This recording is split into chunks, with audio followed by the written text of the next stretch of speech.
Beyond survival, the radical journey to softness. The first time I heard Fanetta Craig speak about healing, the world seemed to stop spinning for a moment. Not in that poetic, metaphorical way writers love to describe. I mean, it literally felt as if time suspended itself in reverence to her words. This woman, who had transformed her own unimaginable trauma into a beacon for others, wasn't just talking about healing. She was embodying it with every breath, every pause, every carefully chosen word that landed like truth bombs in a world desperate for authenticity. Fanetta isn't just a survivor. Though heaven knows she's survived enough for 10 lifetimes, she's a revolutionary disguised as a soft spoken healer, dismantling generations of harmful narratives with nothing but her voice and her courage. When she speaks about moving beyond survival mode, she's not offering some fluffy self help platitude. She's extending a hand into the darkness where so many remain trapped, saying, I've been here too, and there's another way to live. What happens when we spend so long being strong that we've forgotten how to be soft? What happens when survival becomes our only identity, when the armor we needed becomes the prison we can't escape? For generations, Black women have carried an impossible weight, the expectation to be unbreakable, the mandate to keep moving forward no matter what breaks inside, the silent agreement to swallow pain rather than speak it. And let's be honest, society has benefited enormously from this arrangement while offering precious little in return.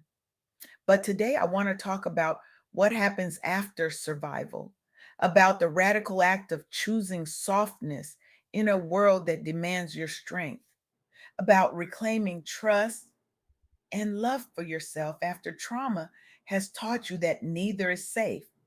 This isn't just theory. This is the lived reality I've witnessed through my conversations with Fanetta and through the stories of countless women who've walked this path. Consider Delilah Antoinette, who founded Black Girls Healing House after recognizing a profound gap in our community. She saw how Black women were expected to be strong at all costs, to hide their pain behind capability and resilience. She understood that cultural expectations had created a prison of performance where seeking help was seen as weakness. The strong Black woman trope isn't a compliment, Delilah once said with a wry smile that barely concealed years of exhaustion. It's a trauma response that's been glorified. We're not celebrating strength, we're normalizing suffering.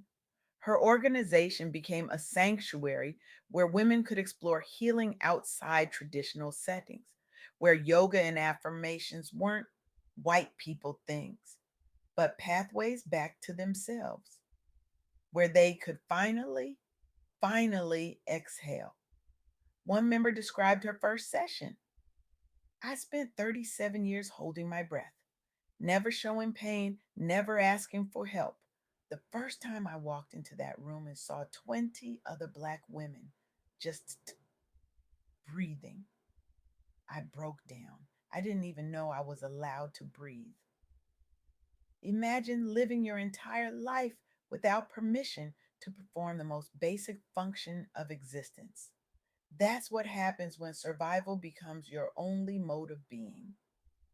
You forget that living involves more than just not dying. This is what happens when we create spaces that honor our full humanity. Women who came to Black Girls Healing House reported something revolutionary. They learned it was okay not to be okay. They discovered that femininity could be defined on their own terms, not as weakness, but as power. The journey from survival to softness isn't linear, it's messy, it's terrifying. It requires us to question everything we've been taught about strength. Daya Burke knows this journey intimately. On paper, her life looked perfect: career success, external validation, all the markers of making it. But inside was a different story. Growing up with an emotionally absent mother whose criticism became her inner voice, Daria learned early that achievement equaled love. So she achieved and achieved some more. But no amount of external success could heal the wound of feeling fundamentally unworthy. I was running from my pain by running toward accomplishment, she shared in her memoir of my own making. Every promotion, every award was just another way to avoid looking at what was broken inside me. I was collecting gold stars while my soul was collecting dust. It wasn't until therapy that Daria discovered a profound truth. Talking about trauma metabolizes it. Silence keeps it alive inside you, growing like a cancer. Speaking it, giving it language and witness begins to transform it. This is the paradox of healing. The very thing we're most afraid to do, to be vulnerable, to speak our truth, to ask for help, is exactly what sets us free. But how do we begin this journey when everything in our cultural conditioning tells us to keep our pain private? When we've been taught that vulnerability equals weakness? Natasha Lettner has been asking this question publicly, challenging the myth of the strong Black woman as something aspirational. She's revealed it for what it often is, a trauma response rooted in unaddressed pain.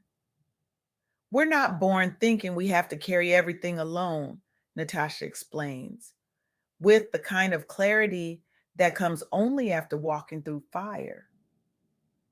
We learn it.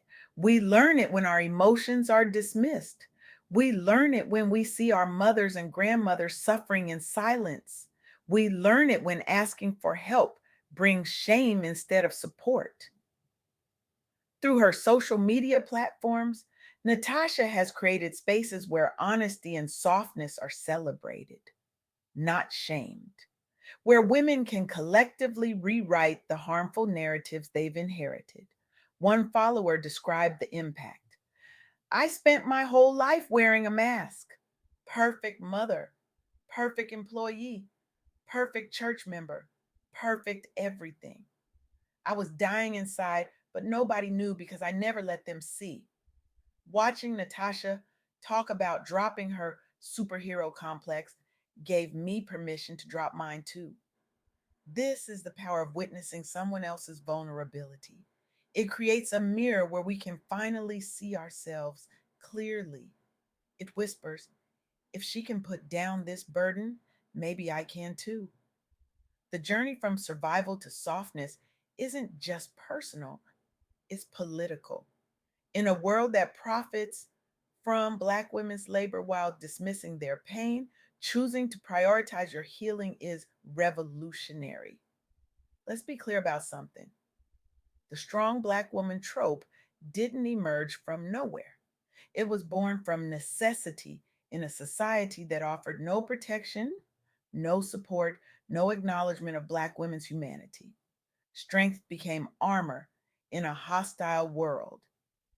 But armor, while it protects, also restricts. It keeps danger out, but locks pain in. And eventually, we begin to mistake the armor for our skin. Breaking free requires us to ask difficult questions. Who would I be without this strength? Who am I beneath the capability? What parts of myself have I abandoned to survive? These questions terrify us because they threaten our identity. If I'm not the strong one, the capable one, the one who holds everything together, then who am I? This is where true healing begins, not in abandoning strength, but in expanding our definition of it, in recognizing that vulnerability requires more courage than stoicism ever did. Real strength looks like saying, I'm not okay and I need help. Real strength looks like setting boundaries that protect your peace. Real strength looks like prioritizing rest without explanation or apology. Real strength looks like choosing softness when everything in your conditioning screams at you to be hard. But this journey isn't one we can walk alone.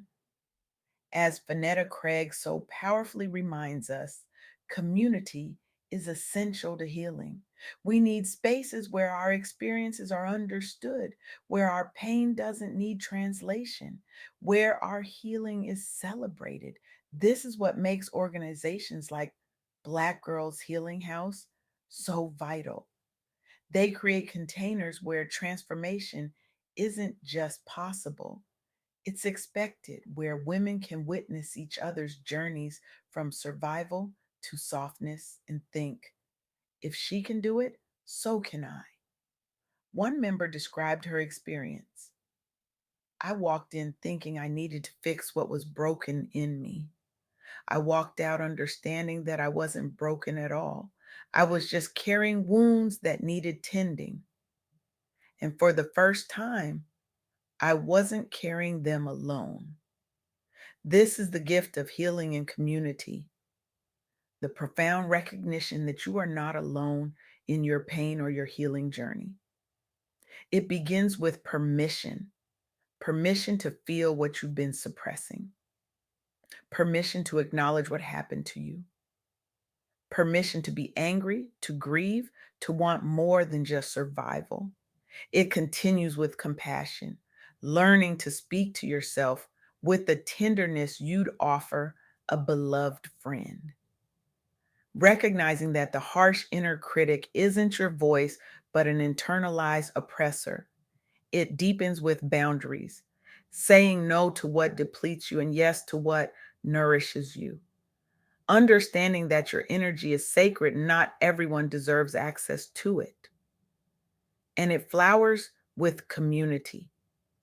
Finding your people who understand this journey without explanation, who celebrate your softness as much as they've respected your strength.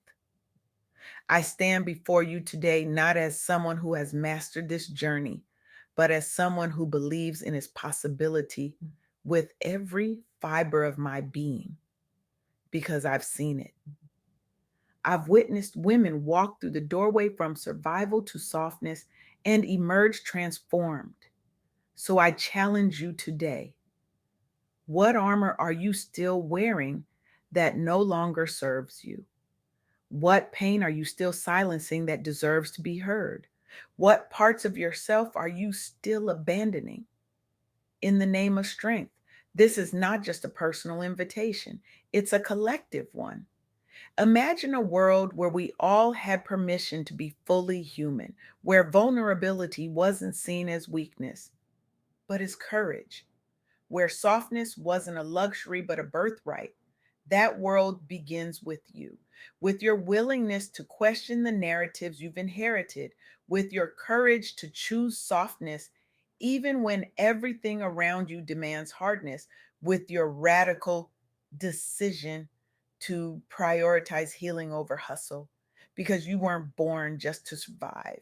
You were born to thrive, to experience joy without guilt, rest without justification, love without fear, and peace without apology. The path beyond survival isn't about abandoning your strength, it's about expanding your definition of it to include rest, vulnerability, and joy. It's about reclaiming the parts of yourself that trauma forced you to abandon. This is the radical journey to softness, and it begins with a single courageous step: choosing yourself. The world is waiting for your softness, not because it deserves it, but because you do.